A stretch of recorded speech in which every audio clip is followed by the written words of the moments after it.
So let's talk about Netflix case study. Some years ago, it was a case study. The hackers were able to exploit Netflix. It's already patched at this time, but they were able to add movies to the rental queue of the victim. They were able to change the name and address of the victim's account, change the email and password of that account, which means take over. They just replace it with their own username and password, and they were the only ones to get access. Cancel your account. How that works? Let's see how that scenario works. So the victim must be logged in into Netflix.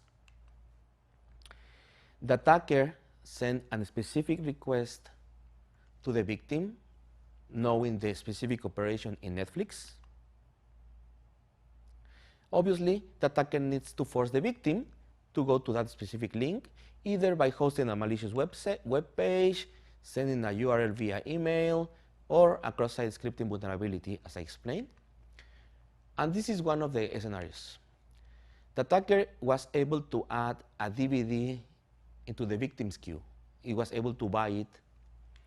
As you can see, here is an example. There is an image being loaded. That image commonly is hosted in the attacker's website. When the victim visits that website, an image is going to be loaded, which is HTML code. But at that specific point of time, the victim has an authenticated session in Netflix. And then in another window, the victim loads this image, which means it connects to Netflix and adds a movie ID. You can see the exact URL that the attacker knows in advance.